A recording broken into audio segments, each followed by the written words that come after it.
Assalamualaikum warahmatullahi wabarakatuh.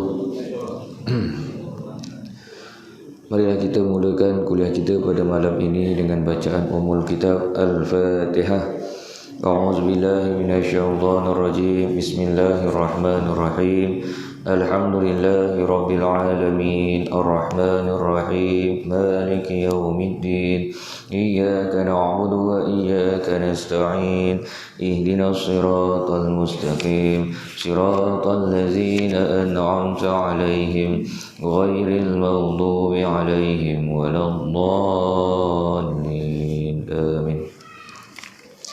A'udzu billahi minasyaitonir rajim. Bismillahirrahmanirrahim. Alhamdulillahi rabbil alamin wassalatu wassalamu ala sayyidina Muhammadin asyrafil anbiya'i wal mursalin wa ala alihi wa sahbihi ajma'in. Allahumma zayyina bil ilmi wa akrimna bit taqwa wa jammilna bil afiyah. Allahumma faqihna fid din wa 'allimna ta'wil wahdina ila siratikal mustaqim siratal ladzina an'amta 'alaihim minan nabiyyin wasiddiqin wasyuhada'i wassalihin wa hasuna ulaika rafiqa ya arhamar rahimin. Wa sallallahu ala sayyidina Muhammadin wa ala alihi wa sahbihi wa sallam walhamdulillahi rabbil alamin. Alhamdulillah nahmaduhu wa nasta'inuhu wa nastahdinuhu wa nastaghfiruh wa na'udzu billahi min shururi anfusina wa min sayyiati a'malina. Man yahdihillahu fala mudilla lahu wa man yudlilhu fala hadiya lahu. Asyhadu an la ilaha illallah wahdahu la syarika lah wa asyhadu anna sayyidana Muhammadan abduhu wa rasuluh. Allahumma salli wa sallim ala sayyidina Muhammad wa ala alihi wa ashabihi wa man tabi'ahum bi ihsanin ila yaumiddin. Subhanaka la ilma lana illa ma 'allamtana innaka antal alimul hakim.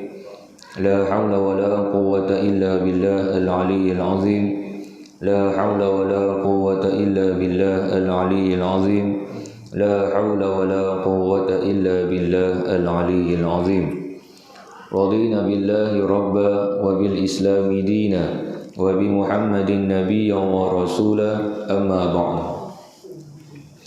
Alhamdulillah, bersyukur kita kehadrat Allah Subhanahu wa taala kerana pada malam ini diberikan kita nikmat kelapangan masa dan juga nikmat kesihatan yang baik. Yang seterusnya kita dapat bersama-sama dalam kuliah ilmu pada malam ini. Baik, seterusnya tuan-tuan, kita sambung pengajian kita dalam kitab Mastikah Hadis Rasulullah sallallahu alaihi wasallam. Dan masih lagi dalam bab yang sama, iaitu bab iman dan Islam yang sempurna. Dan kita pada malam ini akan melihat hadis yang ke-14.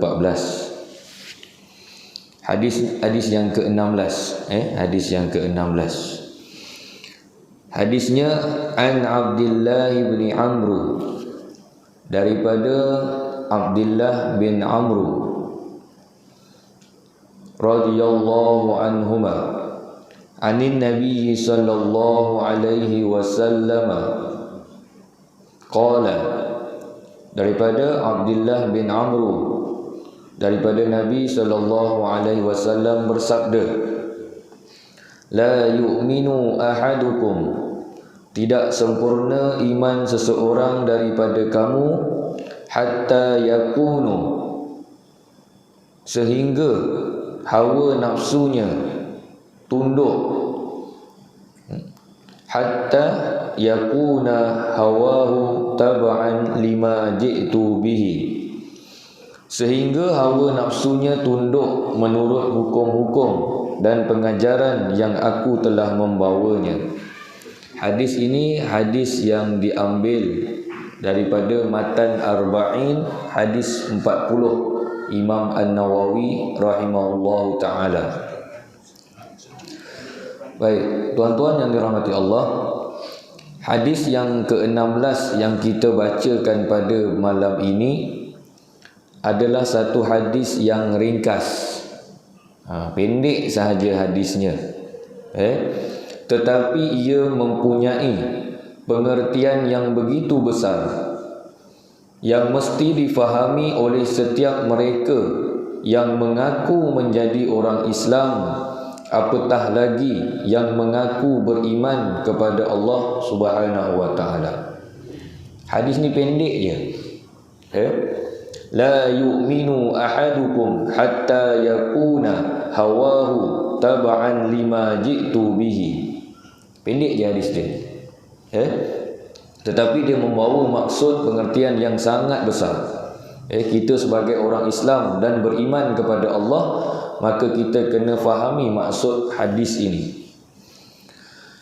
Kita mesti faham bahawa di antara sifat yang mesti ada pada diri orang-orang yang beriman, ini sifat yang perlu ada pada diri kita jika kita ini mengaku bahawa kita ini beriman kepada Allah, beriman kepada Rasul, beriman kepada hari kiamat, beriman kepada qada dan qadar, beriman kepada kitab. Maka kita perlu ada sifat yang saya akan sebutkan, iaitu dalam hadis ini juga menyebutkan bahawa sifat orang-orang yang beriman yang mesti ada ialah tunduk dan patuh kepada apa yang telah dibawa oleh Rasulullah sallallahu alaihi wasallam. Inilah sifat orang-orang yang beriman, dia sami'na wa ata'na. Dia dengar dan dia taat. Ini sifat orang yang beriman. Kadang-kadang ada setengah daripada kita dia mendengar tetapi dia tidak taat. Dia mendengar apa yang Nabi perintahkan, dia mendengar apa yang Nabi larang, tetapi dia tidak taat. Ada yang Nabi perintahkan itu dia tidak laksanakan, dan ada di antara perkara yang Nabi larang itu dia buat, maka dia tidak taat. Jadi dalam hadis ini dua sifat ini, iaitu tunduk dan patuh kepada apa-apa sahaja yang telah dibawa oleh baginda Rasulullah sallallahu alaihi wasallam. Apa sahaja. Tidak ada alasan ataupun tidak ada sebab mengapa kita tak nak ikut apa yang telah Nabi kita ajarkan, apa yang telah Nabi kita tunjukkan. Sekarang ini kita pun tengah berada dalam bulan Rabiul Awal, telah pun menganjurkan majlis sambutan Maulidur Rasul. Dalam setiap kali ceramah, dalam setiap kali kuliah dan sebagainya, penceramah akan mengatakan bahawa Rasulullah itu adalah qudwatun hasanah, contoh ikutan yang terbaik. Maka setiap kali Maulidur Rasul kita dengar perkataan ini, Nabi itu adalah contoh ikutan yang terbaik, tetapi kita tak ikut apa yang telah diajarkan oleh baginda Nabi. Setiap tahun akan diulang benda yang sama. Jadi kalau apa yang disampaikan itu kita tak ambil pengajaran daripada apa yang disampaikan, maka kita akan jadi orang yang mendengar tetapi tidak mengamalkan. Kita dengar ilmu itu, kita ada ilmu itu, tapi kita tak amalkan. Sebanyak mana ilmu yang kita ada, kalau kita tak amalkan, dia tak berguna. Ilmu yang kita ada sepatutnya kita amalkan dan kita memberikan ilmu itu kepada orang lain. Kita berilmu dan kita memberi manfaat kepada orang lain. Kita jangan ada ilmu tapi kita kedekut, kita lokek nak kongsikan ilmu. Sebab itu tuan-tuan, pada mulanya apabila ada orang suruh saya sampaikan kuliah dan sebagainya, mulanya saya tak nak. Saya tolak. Ada masjid yang panggil, surau yang panggil, ustaz sampaikanlah kuliah, sampaikanlah ceramah. Saya kata saya tak berani. Saya kata ilmu ada tapi saya tak berani, saya tak nak. Saya kata Jadi apabila saya balik kampung tu, ayah saya ada pesan. Dia kata, ilmu yang kau ada ni, berikan pada orang dan manfaatkan pada orang lain. Jadi kita ni ada ilmu, belajar tinggi-tinggi, tetapi kita tak sampaikan ilmu yang kita ada ini kepada orang lain. Saya tak nak nanti tuan-tuan, di akhirat nanti Allah akan tanya, wahai si fulan, engkau ni ada ilmu, tapi kenapa tak nak kongsikan dengan orang lain? Kenapa tak nak ajak orang lain membuat kebaikan? Ini yang susah kita nak jawab, tuan-tuan. Nak memberi jawapan di hadapan Allah nanti ni perkara yang sangat susah. Dan kita tak boleh memberi alasan untuk kita mengelak. Sebab segala apa yang kita buat, Allah tahu, dan para malaikatnya akan tulis apa sahaja perbuatan yang kita buat. Kita nak kata orang tu nak cari alasan, nak selamatkan diri. Tak boleh. Segala amalan kita tu ada dalam buku amalan kita. Catatan tu dah ada. Baik.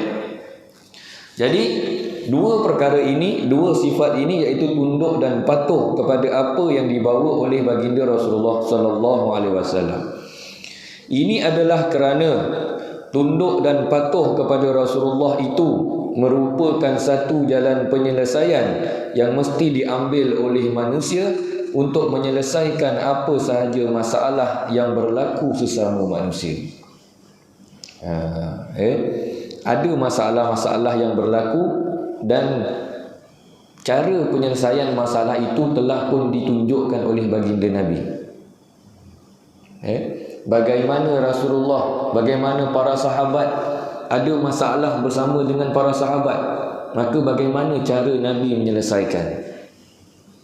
Ada sahabat yang ada masalah mungkin bersama dengan ahli keluarganya, maka bagaimana Rasulullah menyelesaikan. Itu yang kita kena ambil dan amalkan. Siapa yang dalam dunia ini tak ada masalah? Cuba bagi tahu tuan-tuan. Ada tak orang yang hidup dekat dalam dunia ni langsung dia tak ada masalah? Dalam masjid ini tuan-tuan, dalam mana tuan-tuan dengar apa yang saya sampaikan, saya tak tahu apa yang ada dalam hati tuan-tuan, apa yang ada dalam fikiran tuan-tuan. Mungkin tuan-tuan duduk sini tengok muka saya, dengar apa yang saya cakap, tapi fikiran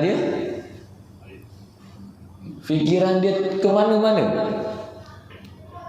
Masalah dekat rumah, masalah tempat kerja sebagai contoh, masalah keuangan, masalah dengan ahli keluarga. Sebab itu kita ni, siapa yang tak ada masalah? Itu yang saya nak katakan. Kenapa Allah beri kita masalah? Kenapa Allah uji kita? Semuanya bersebab. Orang gila tu tuan-tuan, orang gila tu, kenapa dia jadi gila? Ada masalah. Dia takkan gila-gila jadi gila sendiri, tak? Kenapa dia jadi gila? Mesti ada masalah yang dia tak boleh selesaikan, menyebabkan dia jadi gila. Mungkin masalah dia tu berat, nak tanggung masalah dia tu tak mampu. Lama-lama jadi gila lah. Baik. Daripada bangun tidur tadi pun sampai ke malam ni pun mesti ada masalah. Baik. Semua manusia pasti akan menghadapinya. Ini adalah kerana sifat manusia yang diciptakan oleh Allah memang dalam keadaan yang lemah. Kita ini Allah ciptakan memang dalam keadaan yang lemah. Walaupun badannya besar, walaupun kata orang tu angkat buah sawit tu senang je, badan kekuatan dia tu ada, tetapi sifat kita ini jangan kita lupa bahawa kita ini lemah. Apabila diuji oleh Allah dengan sesuatu perkara, ada kalanya kita tak mampu. Kita terpaksa, kita kena mohon pertolongan daripada Allah. Ada apa masalah sekalipun, pertolongan kita hanya kita minta kepada Allah. Ini penting tuan-tuan. Jangan kita terpesong. Ada orang kadang-kadang dia ada masalah, dia cari orang yang boleh menyelesaikan masalah. Dia cari orang yang mungkin cara penyelesaiannya itu tidak mengikut lunas Islam. Ada tuan-tuan. Sebagai contoh, tak ada duit ni. Nak duit. Jumpa dengan kawan kata kau nak duit banyak tak?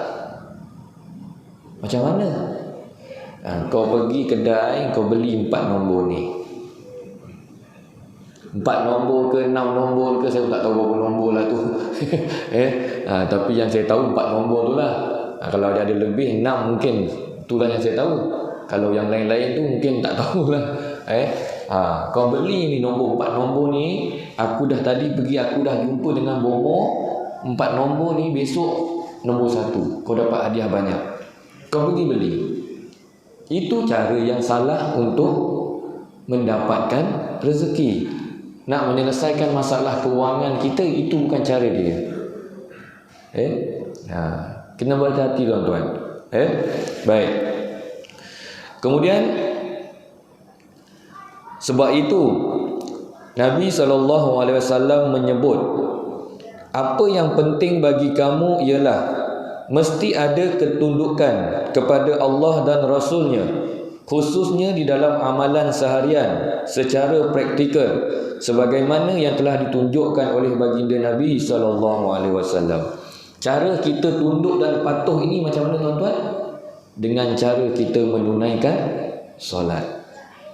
Kita tunduk, kita patuh, kita mengabdikan diri kita, seluruh jiwa kita ini kepada Allah, dengan cara kita menunaikan solat. Ini belum lagi cerita tentang masalah sesama kita umat Islam berpecah belah dan sebagainya. Itu tak boleh ceritalah sekarang ni. Nanti akan jadi maksud lain. Sekarang ni tak boleh cerita tentang pecah belah, tak boleh. Sebab sekarang ni dalam keadaan negara kita ni, jadi saya tak boleh cerita. Kalau cerita kan orang kata ni, ustaz ni lain. Jadi tu tak payah cerita tentang pecah belah, tuan-tuan fikir sendiri. Bak kata Nabil tu, lu fikirlah sendiri. Tu isu-isu yang macam tu tak boleh dimasukkan. Tu bahaya. Sebab ni dirakam ni. Dirakam ni bukti tau. Kalau saya ada sampaikan benda yang salah, inilah buktinya. Bahaya. Sebab tu kadang-kadang tak nak rakam tak apa, tapi dah rakam, kita rakam je lah. Selagi mana benda yang kita sampaikan ini benda yang ada dalam kitab, benda yang betul, benda yang berpandukan kepada Al-Quran dan juga hadis, maka buat apa kita nak takut kan? Jadi kita sampaikan je lah. Tak perlu takut nak rakam-rakam lah. Ada orang tengok ke tak tengok, terpulang lah. Yang penting kita dah jalankan tanggungjawab kita. Baik. Kemudian dalam surah Ar-Ra'd ayat yang pertama, Allah Subhanahu wa taala berfirman yang bermaksud, itulah dia kitab, yakni Al-Quran, dan apa-apa yang diturunkan kepadamu wahai Muhammad daripada Tuhanmu adalah semuanya hak dan kebenaran semuanya. Apa yang diwahyukan oleh Allah kepada baginda Nabi, kesemuanya itu adalah benar. Apa yang Nabi terima wahyu daripada Allah dan apa yang Nabi sampaikan kepada kita, itu adalah benar. Nabi tak ada tokok tambah pun. Apa yang Allah turunkan wahyu dan Nabi sampaikan kepada kita, tak ada tokok tambahnya. Kalau kita ni manusia biasa ni, kita pandai menokok nambah. Benda yang nampak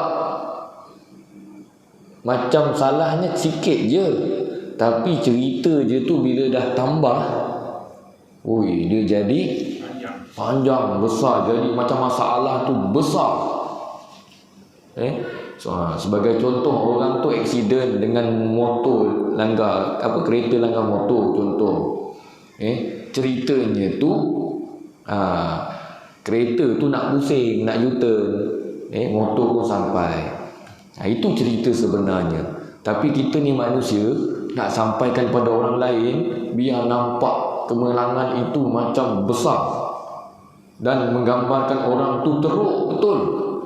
Dia pun cerita tadi kereta tu pusing, buat pusingan, kereta motor pun sampai langgar, motor tu naik atas kereta, orang tu terpelanting jauh. Itu kita punya tambahan. Itu kita punya tambahan. Baginda Nabi dapat wahyu daripada Allah dan disampaikan kepada kita, itulah dia. Benda yang benar, benda yang kesemuanya adalah betul. Nabi tak tambah pun, sebab ianya adalah wahyu daripada Allah Subhanahu wa taala. Jadi kalau apa yang disampaikan oleh Allah itu kepada Rasul, kalau hukumnya haram, maka dia akan haram.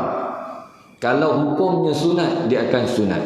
Kalau dia itu makruh, maka perkara itu adalah makruh. Kalau dia wajib, maka dia hukumnya wajib.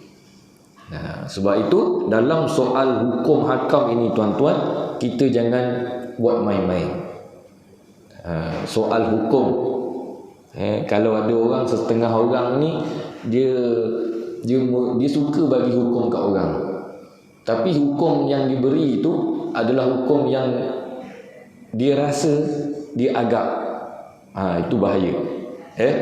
Sebagai contoh, hukum potong tangan, hukum minum arak, hukum berjudi, hukum menutup aurat dan sebagainya telah pun diterangkan, disampaikan oleh Allah kepada Nabi, dan Nabi dah sampaikan kepada kita. Hukum menutup aurat, kalau kita tanya sesetengah orang kenapa tak tutup aurat, maka apa jawapan dia tuan-tuan? Belum dapat hidayah. Kenapa tak pakai tudung? Belum dapat hidayah, Ustaz. Sedangkan benda itu, hukum menutup aurat itu adalah wajib. Memang dah daripada Rasulullah dah bagi tahu dah, menutup aurat itu hukumnya wajib. Tetapi apabila ditanya kenapa tak tutup aurat, jawapannya belum dapat hidayah. Jawapannya belum bersedia. Sedangkan benda itu memang dah wajib. Kenapa nak tunggu bersedia? Bila benda tu wajib, maka kita kena buat. Tak perlu tunggu sedia pun. Kalau yang lelaki tak jadi masalah. Lelaki ni jarang dia buka aurat dia. Maklumlah, aurat pusat sampai lutut je. Tak jadi masalah. Sebab lelaki ni aurat dia pusat sampai lutut, dia mesti tutupnya, tak masalah. Banyak masalah isu aurat ini pada kaum wanita. Bukan nak kata kaum wanita ni senang buka aurat, tak, tapi kebanyakan sekarang ini. Baik, orang lelaki pun kalau dia pakai kain gombal pun, kalau dia pakai kain je pun, kalau kain itu sampai pusat bawah lutut, nak semayang pun boleh semayang, kan? Tu tak ada masalah. Baik, kemudian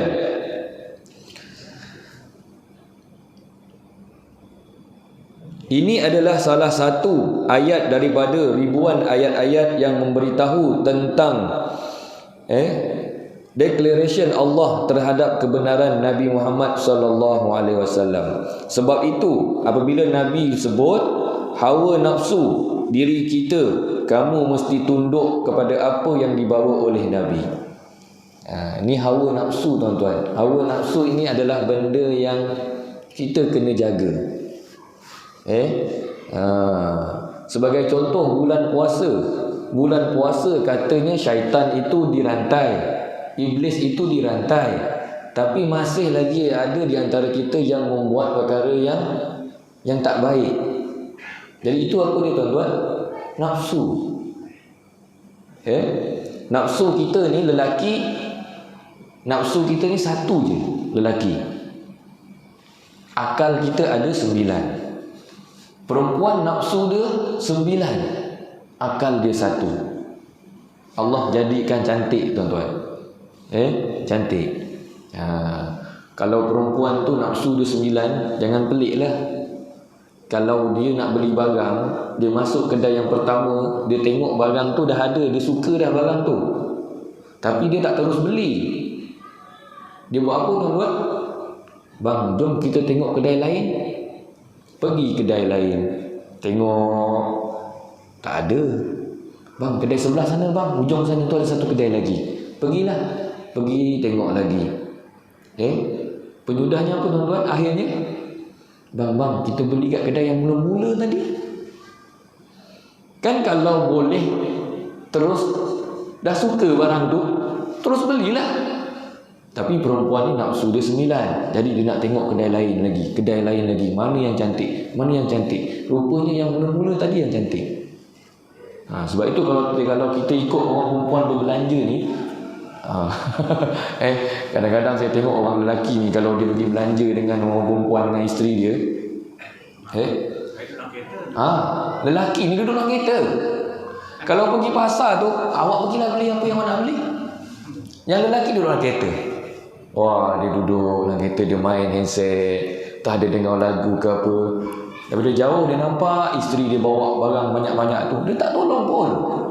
Dia biar tengok. Nanti bila isteri dah sampai dalam kereta, dah letak barang, dah siap.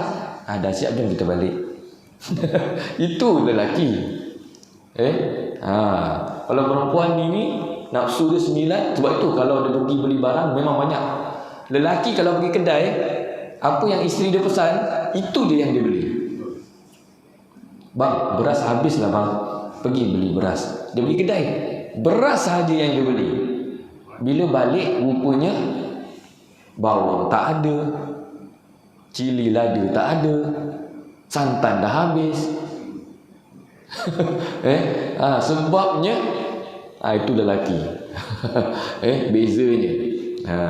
Tetapi akal lelaki ini ada 9. Orang lelaki ni dia kuat temberang tuan-tuan. Ini faktanya. Ini dia punya hakikat dia. Ini bukan mainan, bukannya tipu, tapi inilah dia lelaki. Sebab akal dia ada 9. Allah kurniakan dia 9 akal, dan dia boleh guna akal dia itu untuk memberikan apa sahaja alasan. Tak pada orang perempuan. Perempuan akalnya 1 tuan-tuan. Nafsu dia 9, akal dia 1 saja perempuan ni. Kalau kita kata itu benda itu, itulah dia. Dia akan dengar je.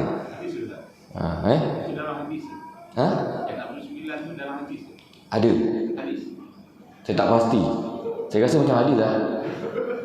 Tak tahu. Tapi itulah. Memang orang kata begitu. Lelaki ada 9. 9 nafsu, 1 akal.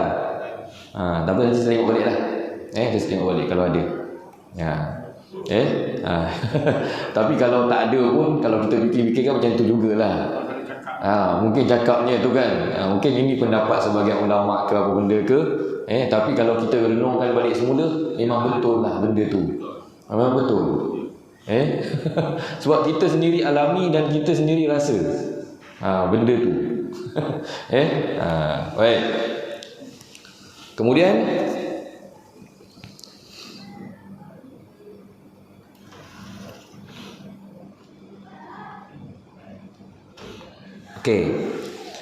di padang mahsyar nanti, di padang mahsyar nanti, apabila kita ini berhadapan dengan Allah Subhanahu wa taala, kita tidak akan diberi sebarang alasan supaya kita boleh lari daripada nak menjawab persoalan di hadapan Allah Subhanahu wa taala.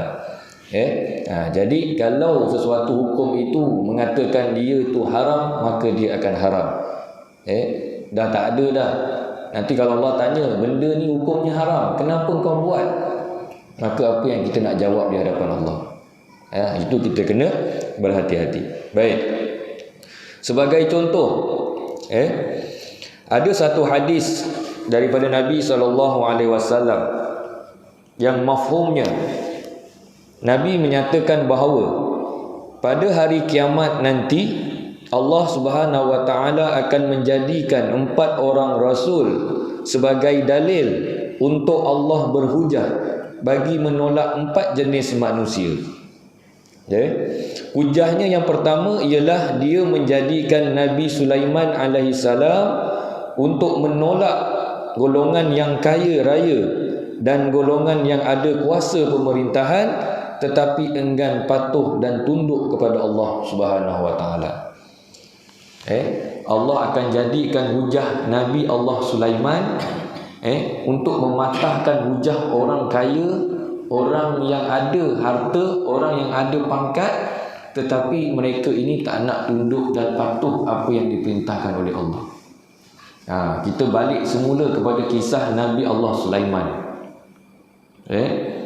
Nabi Allah Sulaiman ini tuan-tuan, dia mempunyai kerajaan yang hebat. Nabi Allah Sulaiman ini kerajaannya Allah berikan dia kerajaan yang hebat.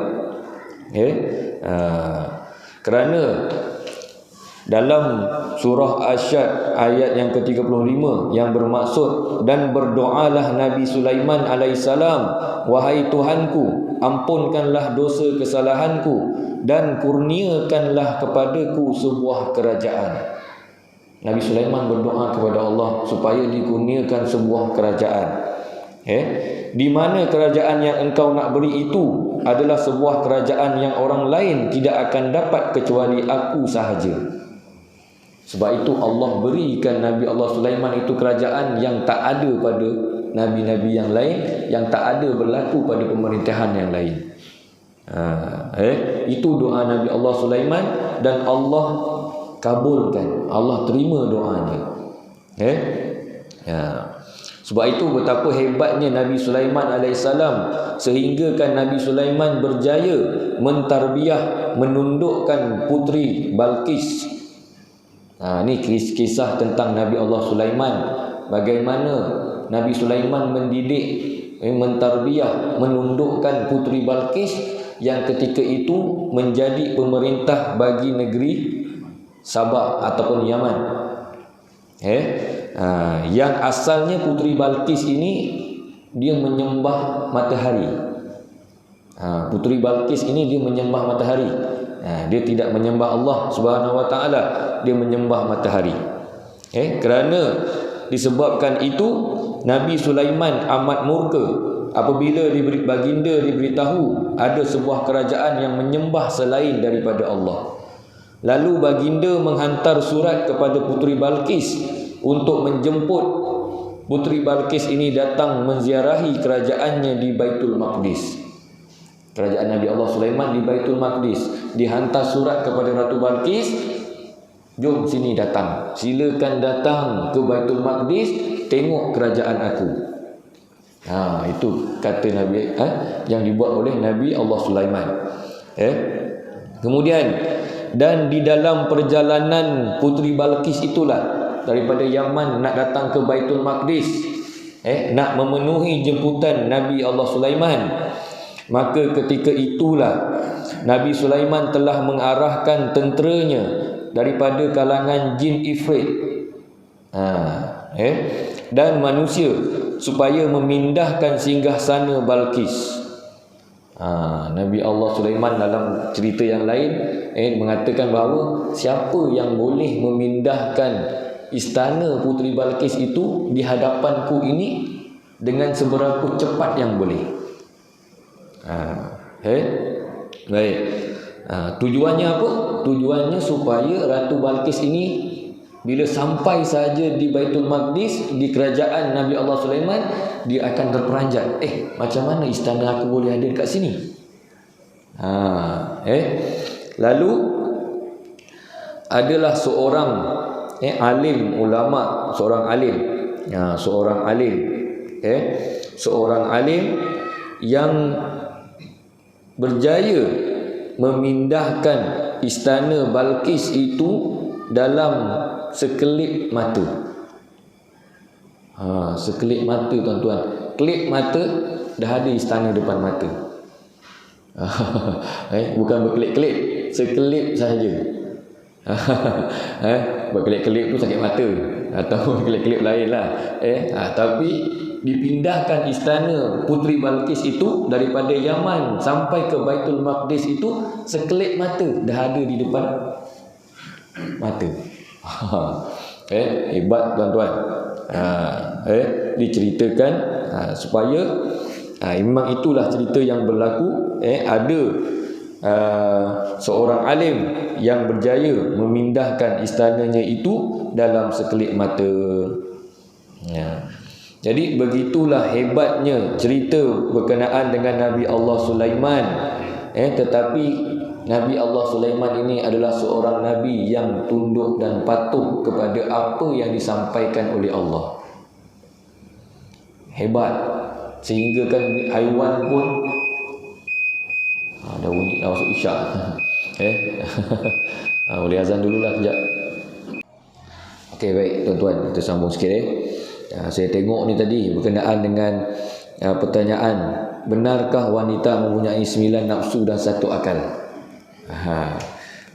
Ini saya tengok dalam satu laman web daripada Irsyad Al-Fatwa siri yang ke-293 daripada Jabatan Mufti Wilayah Persekutuan. Ada orang yang bertanya juga, memang ada orang bertanya, benarkah terdapat hadis yang menyatakan wanita mempunyai 9 nafsu dan 1 akal? Maka jawapannya, terdapat riwayat daripada Abi Muslim bahawa Rasulullah sallallahu alaihi wasallam bersabda, li syahwatin asyarah ajza at-tis'atu lin nisa wal 'ashir lirrijal. Syahwat itu mempunyai 10 bahagian. 9 bahagian diberi kepada wanita dan 1 bahagian diberi kepada lelaki. Itu hadis yang pertama.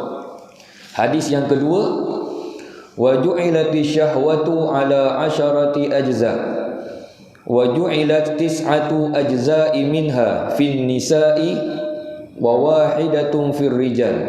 Dijadikan syahwat itu sebanyak 10 bahagian. 9 daripadanya untuk wanita, 1 untuk lelaki. Ini hadis, ada hadis.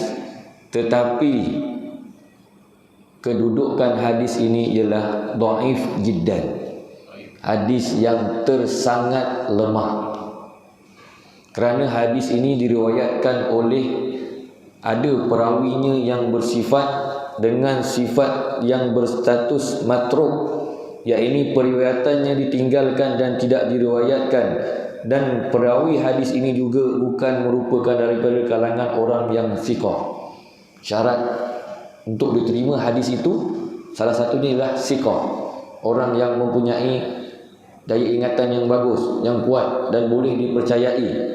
Maka salah satu daripada perawi hadis ini tak ada sifat tersebut.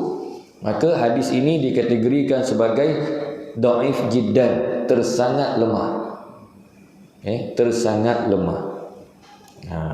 Maka jawapan yang diberikan dalam pertanyaan ini yang diberikan oleh mungkin daripada mufti wilayah lah. Sebab dia yang menjawab ini. Dia berpandangan bahawa pernyataan wanita mempunyai hanya 1 akal dan 9 nafsu adalah kata-kata yang tidak ada sumbernya dalam agama. Dan tidak wajar sama sekali disebarkan. Tidak wajar sama sekali disebarkan sebab dia boleh mengelirukan orang, takut-takut orang ingat itu hadis. Bagus, nasib baik ada pertanyaan. Tarik balik. Tarik balik. Dia bukan hadis, tetapi kita boleh ambil kata-kata ini untuk diri kita lah. Sebab dia adalah juga. Betul, dia betul. Dia betul. Sebab ada sangkut pautnya kan. Yang dikatakan perempuan ada 9 nafsu dan 1 akal. Itu di dalam kehidupan kita lah. Kita tengok benda tu ada betulnya. Ada betulnya. Tetapi kita tak boleh katakan bahawa itu adalah hadis. Dan kita tak boleh berpegang bahawa kata-kata itu datangnya daripada Nabi. Tak boleh. Okay. Sebab dia hadis berstatus dhaif jiddan, sangat lemah. Tak boleh kita ambil jadikan dia hujah, jadikan dia amalan, tak boleh. Baik. Tetapi ada hadis yang menyatakan bahawa wanita itu kurang dari sudut agama. Kekurangan mereka hanya terbatas dari sudut kuantiti ibadah dan bukan kualiti, serta sedikit keterbatasan dari sudut tempoh masa untuk melakukan ibadat. Manakala kekurangan dari sudut akal pula, wanita ini kurang dari sudut akal dalam erti kata penglibatan mereka dalam urusan-urusan awam secara umumnya adalah agak terbatas berbanding lelaki. Maka pengetahuan dan pengalaman mereka dalam bidang-bidang tertentu adalah kurang berbanding lelaki. Itu hakikatnya. Dia ada uzur dan sebagainya. Itu kekurangannya dari sudut ibadah. Tapi dia bukannya kurang. Bukan dikira pada kekurangannya itu. Ibadah ini kira pada dia punya kualiti dia. Dan juga perempuan ini dari segi akalnya itu, kalau kita tengok ketua kampung pun lelaki, pemimpin-pemimpin pun kebanyakan daripadanya lelaki. Jadi perempuan ini tak ada satu ruang untuk mereka ini terlibat. Jadi sebab itu mereka ini kurang dari segi pengetahuan dan agama, dari sudut pemerintah, dari sudut kalau dalam pengalaman-pengalaman tu memang dia kurang lah. Sebab dia kurang terlibat dalam urusan-urusan pentadbiran sebagai contoh. Sebab kan orang dulu kan dia beranggapan bahawa perempuan ni duduknya dekat mana? Dapur. Perempuannya kerjanya apa? Masak. Itulah yang menyebabkan perempuan ini tak sebab itu kurangnya mereka ini dari sudut yang disebutkan. Namun begitu, dalam zaman sekarang ini, kalau kita lihat peningkatan penglibatan wanita dalam pelbagai bidang dan peluang pendidikan yang sama rata telah meningkatkan keupayaan dan kebolehan wanita. Sebab itu kadang-kadang ada kita nak ketengahkan, kita nak kehadapankan orang perempuan yang ada kelayakan dia, tetapi tak boleh dalam bab-bab yang tertentu. Ada setengah-setengah bab yang tertentu itu lelaki yang mesti, bukan perempuan. Sebagai contoh sembahyang lah. Takkan kita nak tolak perempuan jadi imam pula. Walaupun bacaannya tu betul, sedap, tapi tak boleh suruh dia jadi imam. Itu dalam bab itu tak boleh. Tapi dalam sebahagian perkara yang lain kita boleh kehadapankan dia. Sebagai contoh. Kemudian banyak jawatan penting yang disandang oleh wanita dan mereka membuktikan kemampuan bersaing dengan lelaki meskipun terpaksa berhadapan dengan banyak cabaran dan kekangan, bahkan melebihi kaum lelaki dalam banyak keadaan. Maka jawapannya ialah wallahu a'lam. Tapi apa yang tadi yang 9 akal 1 nafsu, satu akal 9 nafsu itu ada hadis, tetapi hadis itu sangat lemah. Maka tak perlulah kita sebarkanlah. Tapi untuk pengetahuan kita sahaja. Sebab kadang-kadang tuan-tuan, sebaik ada yang tanya. Kalau tak ada yang tanya tadi pun saya terlepas cakap dah. Kan tengok orang tengok kadi tengok ni rakaman kan, dia kata ustaz ni terpesong ni kan. Tarik tauliah balik.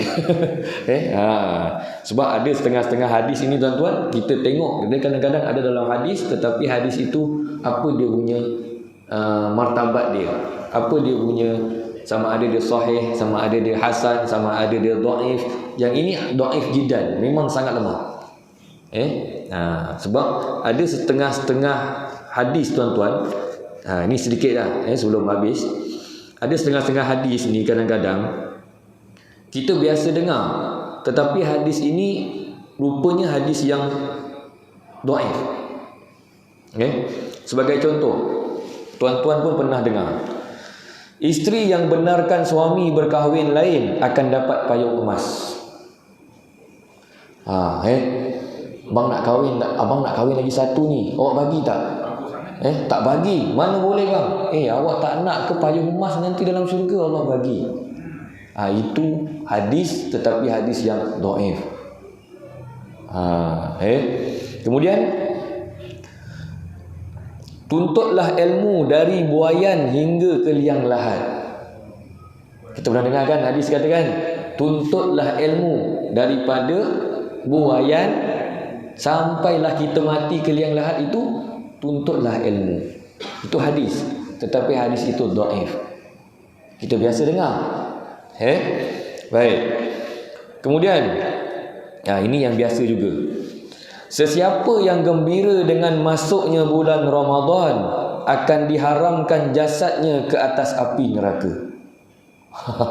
Ini kita pernah dengar juga, ada orang sebarkan. Ataupun sesiapa yang gembira dengan masuknya bulan Safar, maka diharamkan padanya api neraka. Itu hadis dhaif. Ataupun hadis kalau contohnya siapa yang beramal, siapa yang memperbanyakkan sedekah pada bulan Safar, maka diampunkan semua dosanya. Mungkin ada yang dapat entah hadis daripada mana, dia pun sebarkan. Maka kita kena tengok dulu tuan-tuan. Kemudian ada lagi satu cerita yang kita biasa dengar. Nabi SAW ketika saat menghampiri sakaratul maut, baginda menyebut ummati, ummati, umatku, umatku. Itu hadis yang dhaif. Itu biasa orang kita, kalau kita dengar orang ceramah, dia akan sebut macam tu. Itu biasa, tapi dhaif. Kemudian ada itu bukan dhaif, itu palsu.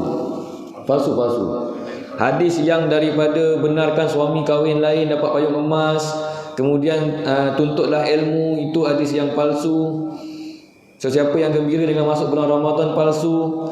Nabi yang ketika mana saat sakaratul maut menyebut ummati, ummati, itu adalah palsu. Yang dhaif itu, sabar itu separuh daripada iman, itu dhaif. Sabar itu separuh daripada iman, itu hadis dhaif. Tuntutlah ilmu hingga ke negeri China, dhaif. Tidur selepas subuh halang rezeki masuk. Jangan tidur waktu subuh, nanti rezeki tak masuk. Itu hadis tapi dhaif. Tidur selepas asar penyebab gila. Jangan tidur lepas asar, gila nanti. Itu hadis, ada dalam hadis tetapi dhaif. Hadis dhaif ini tuan-tuan, kita boleh ambil dan kita boleh jadikan dia sebagai amalan, tetapi tak boleh jadikan dia hujah. Itu hadis dhaif. Tapi kalau tadi hadis yang maudhu', hadis yang palsu tadi, wajib kita tinggalkan, kerana dia tak ada sabit pun dengan apa yang disabdakan oleh Nabi. Hadis maudhu' ni hadis yang direka-reka, palsu. Memang banyak tuan-tuan. Jadi itu serba sedikit tuan-tuan berkenaan dengan hadis yang kita bacakan pada malam ini. Yang mudah-mudahan apa yang disampaikan pada malam ini dapatlah kita ambil sedikit pengajaran dan juga pedoman. Mudah-mudahan kita sampaikanlah pada orang lain berkenaan dengan apa yang kita dapat pada malam ini, insya-Allah. Jadi sebarang salah dan silap tuan-tuan, saya mohon ampun dan maaf. Marilah kita sudahi dengan membaca tasbih kafarah dan juga suratul As. Subhanakallahumma wa bihamdika asyhadu an la ilaha illa anta astaghfiruka wa atubu ilaik. Bismillahirrahmanirrahim. Wal 'asri innal insana lafi khusr illa alladhina amanu wa 'amilus solihat wa tawasaw bil haqq wa tawasaw bis sabr. Wabillahi taufiq wal hidayah. Wassalamualaikum warahmatullahi wabarakatuh.